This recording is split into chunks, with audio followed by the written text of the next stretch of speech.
Hello दोस्तों, your welcome on मैं science 96 शायद।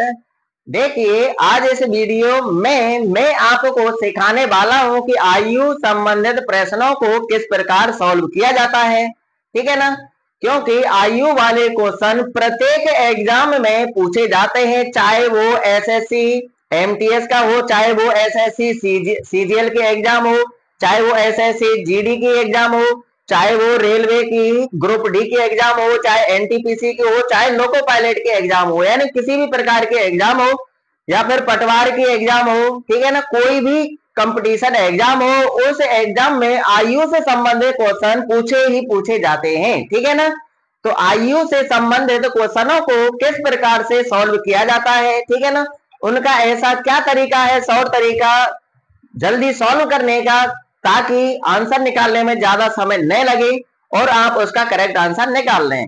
तो देखिए, वीडियो स्टार्ट करने से पहले अगर आप इस वीडियो पर पहली बार आए हैं तो ये चैनल को सब्सक्राइब कर लेना, बेल आइकन का बटन दबा लेना और आप मेरे साथ मिल करके पढ़िए। आपको बहुत आनंद आएगा पढ़ने में। आपने बहुत सारे कंपटीशन एग्जाम के चैनल देखे होंगे, परंतु एक बार मेरे साथ पढ़ करके देखिए।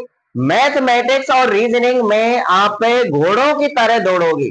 कैसे दौड़ोगे? घोड़ों की तरह दौड़ोगे और आपको एक ही बार में समझ में आ जाएगा।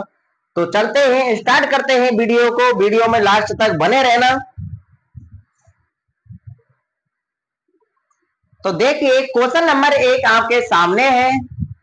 क्या है, पढ़ लेते हैं। देखिए, राम और श्याम की आयु का अनुपात 2:1 है।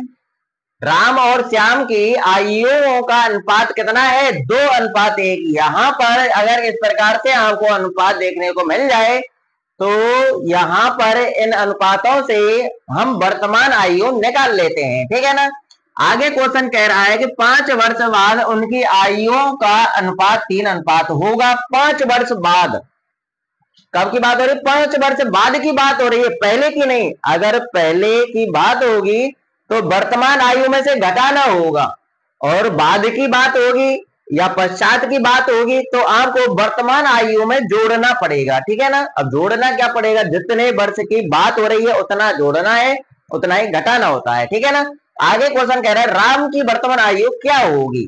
तो देखिए, ऐसे क्वेश्चन बोर्ड की एग्जामों में अक्सर पूछे जाते हैं। तो देखिए, इस क्वेश्चन का सॉल्यूशन आपको एक बात बता देता हूं। आपने कई चैनलों पर ट्रिक देखी होंगी, ट्रिक, परंतु बहुत सारी ट्रिक हो जाती है। आप पढ़ते पढ़ते पढ़ते पढ़ते और ट्रिक बहुत सारी इकट्ठी हो जाती हैं और कंफ्यूज हो जाते हो कि कौन से क्वेश्चन में कौन सी ट्रिक लगेगी, कौन से क्वेश्चन में कौन सी ट्रिक लगेगी। ट्रिक को भूल ही जाते हो। ठीक है ना, तो भैया अगर आपको इस कंफ्यूजन से दूर होना है तो आपको मेथड पकड़ना पड़ेगा, उसका सॉल्व करने का जो तरीका है वो पकड़ना पड़ेगा। ठीक है ना, कभी मेथड आपको धोखा नहीं देगा, ट्रिक आपको धोखा दे देगी। ट्रिक धोखा कैसे दे देगी? क्योंकि ट्रिक को आप भूल जाते हो। जब आप एग्जाम दे रहे होते हो तो उस समय ट्रिक को भूल जाते हो कि इस क्वेश्चन में कौन सी ट्रिक लगेगी, परंतु मेथड को नहीं भूलोगे। आपको मेथड से करना है और मेथड से ही आपको बहुत शॉर्ट करते करते इतने स्पीड से करना है कि आपको आंसर तुरंत मिल जाएगा। ठीक है ना, तो चलिए यहाँ पर मैं आपको बताने वाला हूं कि आपको मेथड से किस प्रकार से जल्दी से करना है। तो देखिए, यहाँ पर एक क्वेश्चन को सॉल्व करा रहा हूं मैं। तो देखिए, यहाँ पर मैं समझा रहा हूं तो समझाने में थोड़ा सा टाइम लग सकता है, और चैनलों की तरह नहीं है कि एक क्वेश्चन को 1-2 मिनट में किया और हटा दिया। कुछ बच्चों के पल्ले पड़ा, कुछ के बच्चों के पल्ले नहीं पड़ा। ठीक है ना, तो मेरी इस वीडियो को जो जो स्टूडेंट देखेगा, ठीक है ना, उसके समझ में आएगा ही आएगा। ये नहीं है कि उसके दिमाग में बैठेगा नहीं, उसके दिमाग में 100% प्रवेश करेगा। तो देखिए, राम और श्याम की आयुओं का अनुपात दे रखा है 2:1। जब तक क्वेश्चन में पूर्व की बात न हो, यहाँ पर ये थोड़ी कह रहा है कि राम और श्याम की आयुओं का अनुपात 2:1 जो है ये पूर्व का है या बाद का है, ऐसा कुछ नहीं कह रहा है ना। जब तक पूर्व और बाद की बात नहीं करे तब तक आपको वर्तमान ही मानना है। क्या मानना है? वर्तमान, ये ध्यान रखना। ठीक है ना, तो यहाँ पर क्या करना है, आपको राम की वर्तमान आयु लिख लेनी है और श्याम की वर्तमान आयु लिख लेनी है। आगे समझ में, वर्तमान आयु इस अनुपात से लिखनी है, इन अनुपातों में x का गुणा कर देना है, x का गुणा 2 में कर देंगे, x का गुणा 1 में कर देंगे, ठीक है ना। तो देखिए मेथड से आपको बहुत जल्दी करना, तो देखिए राम है तो राम के लिए r लिख लीजिए, हम वर्तमान आयु लिख रहे हैं, कौन सी लिख रहे हैं, वर्तमान, आप शॉर्ट में दर्शा सकते हैं राम वर्तमान। इसका मतलब क्या है, राम की वर्तमान आयु कितनी है, x का गुणा 2 से कीजिए तो 2x आएगा, लिख लिया। और श्याम वर्तमान लिख लो समझने के लिए, ठीक है। तो श्याम की वर्तमान आयु क्या होगी, x का गुणा 1 से कर दीजिए तो 1x आएगा, लिख लिया। अब क्वेश्चन कह रहा है आगे कि 5 वर्ष बाद उनकी आयु का अनुपात 3:2 होगा। अनुपात तो आप भी इनको अनुपात में जमा लीजिए, भैया 2x बटे में x, राम का नाम पहले आया तो उसका अनुपात ऊपर लिखना है, ठीक है। उनकी जो वर्तमान आयु है राम की वो ऊपर लिखनी है, श्याम का नाम बाद में आया है तो श्याम की वर्तमान आयु नीचे लिखनी है, लिख लिए, इस प्रकार से लिख लेंगे। अब 5 वर्ष बाद की बात कर रहा है तो 5 वर्ष बाद तो उन दोनों की आयु 5-5 वर्ष बढ़ जाएगी, बढ़ेगी या नहीं बढ़ेगी। वर्तमान में आपके मान लीजिए 20 वर्ष आयु है तो 5 वर्ष बाद आपकी आयु 25 वर्ष हो जाएगी, यानी 5 वर्ष जुड़ गई, ठीक है ना। तो आपको भी इस समय 5 इन दोनों की आयु में 5-5 जोड़ देना है, जोड़ दिया। और जो अनुपात दे रखा है 5 वर्ष बाद का वो अनुपात बराबर में लिख लेना है। 3:2 है तो इसको बटे में लिखेंगे, कैसे लिखेंगे, 3 ऊपर जाएगा और 2 नीचे आएगा, यानी बराबर में लिख लेना है आपको 3/2, इतना कर लेंगे। इतना करने के बाद आपको फटाफट वज्र गुणा कर देना है, तो देखिए 2 का गुणा इनसे कर देना है, 3 का गुणा इनसे कर देना है, तो देखिए 2 का गुणा इन दोनों से करना है। जल्दबाजी में कहीं ऐसा मत करना कि 1 से कर दें और 1 से नहीं करें, गलत हो जाएगा, दोनों से करना है, जितने भी पद होंगे सबसे करना है। तो देख कर लेते हैं, 2 का गुणा 2x से होगा तो 2 दूना 4x आएगा, आगे प्लस का चिन्ह है, प्लस का चिन्ह लगा लेना है। 2 का गुणा 5 से करेंगे, 2×5 10 आएगा, बराबर का चिन्ह लगा लेना है। 2 का गुणा हो गया ऊपर वाली संख्याओं से, अब 3 का गुणा नीचे वाली संख्या से कर लीजिए। 3 का गुणा x से करेंगे तो 3x आएगा, आगे प्लस का चिन्ह है, प्लस का चिन्ह लगा लेना है। 3 का गुणा 5 से करेंगे तो 3×5 15, इतना काम कर लेंगे। अब आपको क्या करना है, पक्षांतरण कर देना है। क्या कर देना भैया, पक्षांतरण, यानी x एक तरफ कर लेने और अचर पद एक तरफ कर लेने। 3x को इधर लाना है, 10 को उधर ले जाना है। तो देखिए इधर तो 4x है ही, 4x की तरफ कौन आएगा, 3x, 3x उधर प्लस का, इधर आके माइनस का होगा तो माइनस का 3x, बराबर का चिन्ह लगा लेना। अब इसको लिख लेना है 15 को, 10 उधर जाए किसका होगा, माइनस का, तो माइनस का 10, इतना काम कर लेंगे। आगे देखिए 4x में से 3x घटा दीजिए, कितने x बचेंगे, 1x बचेगा, बराबर 15 में से 10 घटा लीजिए, कितना बचेगा, 5, यानी x का मान आया 5। x क्या माना था हमने, श्याम की वर्तमान आयु। अगर आपसे श्याम की वर्तमान आयु पूछता तो अपन का आंसर यही आ गया, कितना, 5 वर्ष। आपसे पूछ रहा है राम की वर्तमान आयु, तो राम की वर्तमान आयु क्या है, राम की वर्तमान आयु 2x है, कितनी है, 2x, यानी 2 का गुणा x के मान से करना है, तो 2 का गुणा x के मान से कर लीजिए, कितना है, 5, 5 दूनी 10 वर्ष। और फटाफट आपको ऑप्शन में से छांट लेना है कि 10 वर्ष किस ऑप्शन में है, बस यही आपका करेक्ट आंसर है, कंप्लीट होता है। अब आया या नहीं आया समझ में, मेथड से मैं आपको हल करना सिखाऊंगा। मेथड से जब आप ऐसे करेंगे ना, आप इनमें से जब सीख जाओगे मेथड से हल करना, तो आप इन बीच में से 1-2 स्टेप को और भी कम कर सकते हो। कंपटीशन के एग्जाम मैंने भी बहुत सारे दिए हैं, मैंने भी मेथड से किया है, और ज्यादातर यानी अगर मान लीजिए मैथ के यहाँ के 30 क्वेश्चन आ रहे हैं तो 30 क्वेश्चन में से कम 28, 29 इस प्रकार से क्वेश्चनों का सॉल्यूशन टाइम से ही हो जाता है, मेथड से हो जाता है, ट्रिक से नहीं। तो देखिए आप ये सोच रहे होंगे कि सर जी आपने इतनी सारी एग्जाम दिए तो आप पढ़ा क्यों रहे हो, क्योंकि मेरा कमांड केवल गणित, रीजनिंग और साइंस पर ही है। तो मुझको मात देती थी कौन सी सब्जेक्ट, एक तो जीके देती है और एक देती है करंट अफेयर्स, ठीक है ना, क्योंकि इनको पढ़ने के लिए मेरे पास टाइम रहता नहीं। मैं एक ऐसे परिवार से हूं कि मैं शांत बैठ करके पढ़ नहीं सकता, कहीं कोचिंग नहीं कर सकता, ठीक है ना, इसलिए मैंने अब ये पढ़ाना स्टार्ट कर दिया है। तो आप समझ रहे होंगे, आप अपनी परिस्थितियों को जानते होंगे, ठीक है ना। तो किसी ना किसी परिस्थिति के कारण ही कुछ लोग आगे बढ़ने से रुक जाते हैं। अब बढ़ते हैं नेक्स्ट क्वेश्चन की तरफ।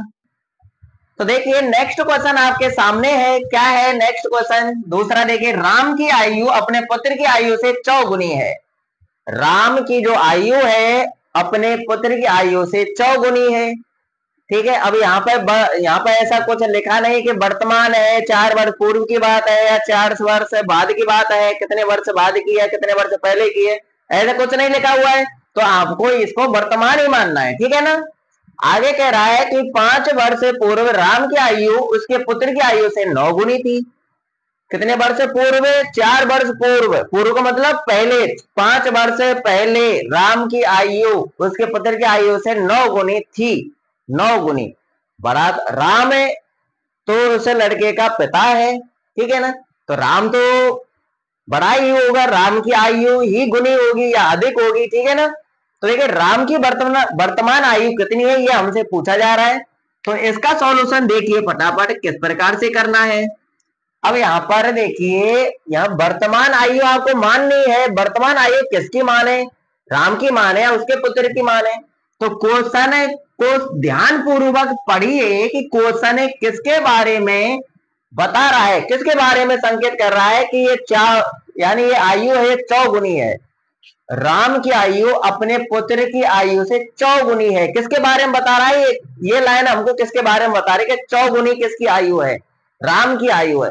तो जिसके बारे में क्वेश्चन बतलाता है उसको कभी नहीं मानना, ठीक है ना। ये विशेष का ध्यान रखना, जिसके बारे में क्वेश्चन हमको नहीं बतलाता है उसको ही आप एक्स मानना, ठीक है। वर्तमान आयु क्या मानी? एक्स। तो उसके पुत्र की आयु माननी है एक्स, तो राम की आयु हम निकाल लेंगे। वर्तमान कितनी है? चौगुनी। जब गुनी गुना आए तो गुणा करते हैं, तो चौगुनी का मतलब 4 गुनी है, ठीक है ना। तो 4 गुनी कर देंगे, एक्स का 4 गुना क्या होगा? 4x होगा। तो देखिए यहाँ पर पुत्र लिख लीजिए, पुत्र की वर्तमान आयु कितनी है? x। राम लिख लीजिए, राम की वर्तमान आयु क्या है? पुत्र की आयु से 4 गुनी है, तो यानी 4x कर दीजिए, ठीक है ना। कर दिया। अब देखिए ऐसे सवालों में समीकरण बनते हैं। अभी तो पहले सवाल में भी तो समीकरण बना था, तो समीकरण यहाँ पर देखिए अनुपात नहीं दे रखा है कि 5 वर्ष पूर्व राम की आयु उसके पुत्र की आयु का अनुपात इतना था, नहीं दे रखा। अनुपात दे के रखे तब आपको बटे में लिखना है, जब अनुपात नहीं दे के रखे तब आपको बराबर करना है। बराबर कैसे करना है? एक तरफ तो लिख लेनी है राम की आयु, ठीक है, और एक तरफ ले लेनी है उसके पुत्र की आयु, ठीक है ना। चलो इधर तो लिख दीजिए राम और इधर लिख दीजिए पुत्र, ठीक है। तो देखिए राम की आयु इधर लिख लीजिए वर्तमान 4x, इधर पुत्र की आयु लिख लीजिए x। समीकरण बनाने के लिए मेथड से क्वेश्चन को सॉल्व करने का तरीका बता रहा हूं, जल्दी हल करने का, ठीक है ना। अब देखिए क्वेश्चन क्या कह रहा है कि 5 वर्ष पूर्व राम की आयु उसके पुत्र की आयु से 9 गुनी थी। कब की बात हो रही है? 5 वर्ष पूर्व पहले की बात हो रही है। तो 5 वर्ष पहले दोनों की आयु 5-5 वर्ष कम थी। आप भी कम कर दीजिए, चलिए कम कर दिया, 5 दोनों से कम कर दिया। अब कह रहा है कि राम की जो आयु है उसके पुत्र की आयु से कितने गुनी थी? 9 गुनी। ये 9 गुनी थी। जब गुना गुनी आए तो गुणा करते हैं, गुणा हम कम की तरफ करते हैं, ठीक है ना। तो ये 9 गुनी थी राम की आयु, पुत्र की आयु को राम की आयु के बराबर करना है। समीकरण तभी बनेगा, तो बराबर करने के लिए यानी पुत्र की आयु कम है, कितना? 9 गुना कम है। ये 9 गुना ज्यादा थे, 9 गुना कम है, तो 9 गुना आपको पुत्र की आयु की तरफ कर देना है। इतना काम कर लेंगे। मैं आपको उसी हिसाब से पढ़ा रहा हूं कि कमजोर से कमजोर छात्र के भी समझ में आ जाए और वो भी कंपटीशन की एग्जाम में आयु से संबंधित क्वेश्चनों को सॉल्व करके आए, ठीक है ना। अगर मेरे साथ मिलकर के आप पढ़ोगे तो आप 100% सॉल्व करके आओगे, एक भी क्वेश्चन नहीं छोड़ के आओगे, ठीक है ना। आगे देखिए इधर आपका 4x - 5 जो कहते हो बराबर देखिए 9 का गुणा x से कर लेना है। 9x कोष्टक के बाहर है, 9 का गुणा यानी दोनों से करना है। 9 गुणा -5 से कीजिए, 9 × 5 = 45, ठीक है, -45 आएगा। अब क्या करना है आपको? अब आपको पक्षांतरण कर लेना है। कैसे? 9x को इधर ले आइए, अचर पद को इधर ले जाइए। तो देखिए 4x तो आपका इधर है ही, 9x इधर प्लस का इधर आएगा तो माइनस का, बराबर चिन्ह लगा लेंगे। माइनस का 45 इधर है ही आपका, कितना है? -45। अब -5 उधर जाएगा तो किसका होगा? प्लस का। 4x प्लस का 9x माइनस का है, प्लस माइनस के घटेंगे, माइनस के ज्यादा माइनस बचेंगे, 9x में से 4x घटा दीजिए, कितने x बचेंगे 5x। इधर माइनस का 45 प्लस का 5, प्लस माइनस संख्या घटेंगी, माइनस की ज्यादा है तो माइनस बचेंगे, 45 में से 5 घटाइए, कितना बचेगा 40। माइनस से माइनस काट दीजिए, 5 से 40 को काट दीजिए 8 बार, तो x बराबर कितना आया 8 आया। x बराबर कितना आया 8। और ये प्रक्रिया आप बहुत जल्दी कर लोगे, प्रैक्टिस करनी है, हल करने की प्रैक्टिस करनी है। मेथड एक ऐसी चीज होती है जो कभी धोखा नहीं देती। कोई सी भी एग्जाम हो, कोई सी भी एग्जाम में बैठ जाना, आप आयु से संबंधित वाले क्वेश्चन हो, कभी गलत नहीं करके आओगे, ठीक है ना। अब x का मान आ गया, x क्या माना था हमने, उसके पुत्र की आयु। हमसे पूछ क्या है, राम की वर्तमान आयु। राम की वर्तमान आयु कितनी है 4x, यानी 4 का गुणा x के साथ, 4 का गुणा x के साथ कर लो राम, तो 4 का गुणा x के साथ कर लो, x का मान क्या है 8, कर लो भैया 8 चौका 32 वर्ष, कितनी आई 32 वर्ष। और 32 वर्ष से जिस ऑप्शन में आपको दिखने को मिल जाए उसी को टिक कर देना, वही आपका कंप्लीट आंसर होगा। इसी प्रकार से आपको सॉल्यूशन करना है, ठीक है ना। फटाफट स्क्रीनशॉट लीजिए और इसी हिसाब से कर लेना, मेथड से ही करना। अगर कोई भी बंदा ट्रिक से इन सवालों को सॉल्व करता है तो भैया ट्रिक को छोड़ दीजिए, क्योंकि ट्रिक में जो सूत्र बताए जाते हैं उन सूत्रों को आप दिमाग में नहीं रख पाओगे, भूल जाओगे। जब एग्जाम दे रहे होंगे ना उस समय भूल जाओगे, विशेषकर अक्सर सबके साथ ऐसा ही होता है। तो देखिए तीसरा क्वेश्चन आपके सामने है। क्या है क्वेश्चन, बहुत अच्छा क्वेश्चन है, स्टूडेंटों को घुमाने वाला क्वेश्चन है। तो देखिए 8 वर्ष पूर्व रमेश की आयु अपने पुत्र की आयु से 4 गुनी थी। 8 वर्ष पूर्व की बात हो रही है, वर्तमान की नहीं, 8 वर्ष पूर्व की बात हो रही है कि 8 वर्ष पूर्व रमेश की आयु अपने पुत्र की आयु से 4 गुनी थी। आगे और पढ़िए क्वेश्चन को। 8 वर्ष बाद, अब 8 वर्ष बाद की बात हो रही है, अब भी वर्तमान की नहीं हो रही है। 8 वर्ष बाद रमेश की आयु अपने पुत्र की आयु से 2 गुनी होगी, यानी 2 गुनी होगी रमेश की आयु। तो रमेश की वर्तमान आयु क्या होगी? तो चलिए इस क्वेश्चन की कैलकुलेशन आपके लिए समझाता हूं। बोर्ड की, कोई सी भी बोर्ड की एग्जाम में बैठ जाना, कोई सी भी कंपटीशन एग्जाम में आप बैठ जाना, आप आयु वाले क्वेश्चनों को चुटकियों में सॉल्व कर दोगे, ठीक है ना। अब देखिए यहाँ पर 8 वर्ष पूर्व की बात हो रही है, तो आपको अब वर्तमान नहीं माननी, पूर्व की ही माननी है, ठीक है। 8 वर्ष पूर्व, तो देखिए यहाँ पर अब किसकी माने, एक्स किसको माने, रमेश की माने, उसके पुत्र की माने। क्वेश्चन को दोबारा पढ़िए। तो देखिए 8 वर्ष पूर्व रमेश की आयु अपने पुत्र की आयु 4 गुनी थी। किसके बारे में बता रहा है क्वेश्चन, ये लाइन किसके बारे में बता रही है कि किसकी आयु 4 गुनी थी, रमेश की। रमेश की होगी क्यों, रमेश उस लड़के का पुत्र है, वो पुत्र नहीं, रमेश उस लड़के का क्या है, पिता है, ठीक है ना, गलती से बोल गया, ठीक है। तो देखिए यहाँ पर पुत्र की आयु माननी है आपको, एक्स रमेश के बारे में बतला रहा है, ये लाइन आपको रमेश के बारे में बतला रही कि रमेश की आयु उसके पुत्र की आयु से 4 गुनी है, तो रमेश को नहीं मानना है एक्स, उसके पुत्र को मानना है। अभी बताया थोड़ी देर पहले, जिसके बारे में हमको बतलाया जाता है उसको कभी नहीं मानते, जिसके बारे में नहीं बतलाया जाता उसको हम एक्स मानते हैं। तो देखिए एक्स मान लेंगे हम पुत्र की, और रमेश की क्या मान लेंगे, क्वेश्चन के अनुरूप 4 गुनी। 8 वर्ष पूर्व रमेश की आयु अपने पुत्र की आयु से 4 गुनी थी, तो 4 गुनी कर दीजिए रमेश की आयु पुत्र की आयु से, तो एक्स का गुणा 4 से कर लीजिए। एक्स का 4 गुना क्या होगा 4x, ये ध्यान रखना, ये 8 वर्ष पूर्व की है, ठीक है ना। अब देखिए 8 वर्ष बाद रमेश की आयु अपने पुत्र की आयु से 2 गुनी होगी, तो अनुपात नहीं दे रखा तो बटे में नहीं लिखना, आपको समीकरण बनाना है। तो एक तरफ आपको रमेश की आयु लिख लेनी है और एक तरफ आपको उसके पुत्र की आयु लिख लेनी है। तो चलिए इधर तो लिख लेते हैं रमेश की आयु और इधर लिख लेते हैं पुत्र की आयु, चाहे पुत्र के इधर लिख लो चाहे रमेश के इधर लिख लो, उससे कुछ फर्क नहीं पड़ेगा, ठीक है ना। अब देखिए 8 वर्ष बाद तक पहुंचना है, 8 वर्ष पहले से 8 वर्ष बाद तक पहुंचना है, तो कितना हो जाएगा भैया, वर्तमान में आने के लिए 8 जोड़ना पड़ेगा। 8 वर्ष पूर्व से वर्तमान में आने के लिए कितना जोड़ना पड़ेगा 8। जैसे मान लीजिए वर्तमान में आपकी 20 वर्ष है और 8 वर्ष पहले कितनी आई थी 12, तो 12 से 20 पर आने के लिए क्या जोड़ना पड़ेगा 8 जोड़ना पड़ेगा। और अगर 8 वर्ष बाद की बात हो जाए तो अब 8 फिर जोड़ दीजिए। तो 8 तो वर्तमान में आने के लिए और वर्तमान से 8 वर्ष बाद तक जाने के लिए कितना हो गया, 8 और 8 16 जोड़ना पड़ेगा। कितना जोड़ना पड़ेगा, 16।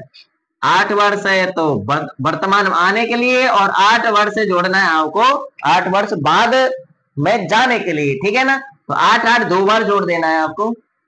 और ऐसे ही इधर करना है 8 + 8 कर दिया। अब देखिए इनको सॉल्व कर लीजिए। समीकरण बनाना है आपको। क्या कह रहा है, रमेश की आयु अपने पुत्र की आयु से 2 गुनी है। तो ये रमेश की आयु ये 2 गुनी है, तो ये बराबर कब होंगे, जब 2 का गुणा हम इधर कर देंगे, ठीक है ना। 2 का गुणा पीछे कर लो चाहे आगे कर लो, एक ही बात है। तो देखिए आगे सॉल्व कीजिए इसको। तो देखिए 4x 8 और 8 कितने हो गए, 16 बराबर 2 का गुणा कर दीजिए। 2 गुणा x करेंगे 2x, 8 गुणा 8 और 8 जोड़ लो, 8 और 16, 16 गुणा 2 कर लो, कितना आएगा 32। आगे समझ में। अगर अलग अलग करते तो 2 अट्टे 16, 2 अट्टे 16, 16 और 16 जोड़ते तो कितना आता 32। तो इसलिए इनको जोड़ लिया और गुणा कर लिया 2 से। 8 दूनी 8 और 8 16, 16 दूना 32, ठीक है ना। अब आपको पक्षांतरण कर देना है।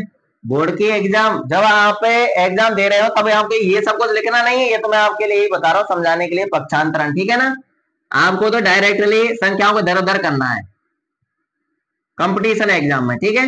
तो देखिए 4x इधर ही रखना है, 2x इधर लाना है, तो इधर आके माइनस का हो जाएगा, 16 उधर भेज देना है, उधर आपका 32 सही, 16 इधर प्लस का, उधर जाके माइनस का हो जाएगा। आगे कैलकुलेशन कीजिए, 4x में से 2x घटा लीजिए, 2x बचेगा। 32 में 16 घटा लीजिए, 16 बचेगा। 2 से 16 को काट दीजिए, कितना आएगा 8। तो x बराबर आया 8। x बराबर कितना है 8। क्या पूछ रहा है हमसे, रमेश की वर्तमान आयु क्या होगी। तो पहले तो वो आयु निकालो 4 वर्ष पूर्व वाली। 4 वर्ष पूर्व की आयु कितनी है रमेश की, 4x। कितनी है 4x। तो 4 का गुणा x के मान से करना है, तो x का मान कितना है, x का 4 का गुणा किससे करना है, x के मान से। तो x का मान कितना है 8। तो कर लीजिए 8 चौका 32, ये है 8 वर्ष पूर्व की। अब वर्तमान आने के लिए 8 जोड़ दीजिए, 32 और 8 कितने हो गए 40 वर्ष। बस कंप्लीट हुआ। अगर आप की समझ में क्वेश्चन आ जाता है तो क्वेश्चन की कैलकुलेशन करने में आपको कोई समस्या नहीं आएगी, ठीक है ना। मेन बात है क्वेश्चन को समझना, ठीक है ना। तो फटाफट स्क्रीनशॉट लीजिए, बढ़ते हैं नेक्स्ट क्वेश्चन की तरफ। हेलो दोस्तों, कुछ टेक्निकल प्रॉब्लम की वजह से मैं आपको नेक्स्ट क्वेश्चनों का सॉल्यूशन नहीं बता पाऊंगा। मैं आपको नेक्स्ट क्वेश्चनों का सॉल्यूशन नेक्स्ट वीडियो में बताऊंगा, ठीक है ना। तो जिन स्टूडेंट ने चैनल को सब्सक्राइब नहीं किया है वो चैनल को सब्सक्राइब कर लेना और बेल आइकन का बटन प्रेस कर लेना, ताकि मेरी प्रत्येक वीडियो का नोटिफिकेशन आपके पास समय समय पर पहुंचता रहे, ठीक है ना। और ये गारंटी मैं लेता हूं कि गणित और रीजनिंग के अंदर आपकी समस्याओं का समाधान मैं करूंगा, ठीक है ना। कोई भी कंपटीशन की एग्जाम में आप बैठ जाना, आप बिल्कुल उन सभी क्वेश्चनों को कंप्लीट करके आओगे, ठीक है ना। ये मेरी गारंटी है। चाहे भले अब तक आपने किसी भी चैनल से पढ़ा हो, परंतु इस चैनल पर जब एक बार पढ़ लोगे तो जिंदगी भर तक मैथ और रीजनिंग पढ़ने की आवश्यकता नहीं होगी। और किसी भी कंपटीशन की एग्जाम में आप बैठ जाना, आप मात नहीं खाओगे, सभी क्वेश्चनों का सॉल्यूशन करके आओगे, ठीक है ना। अब मिलेंगे हम नेक्स्ट वीडियो में, जब तक के लिए ऑल द बेस्ट।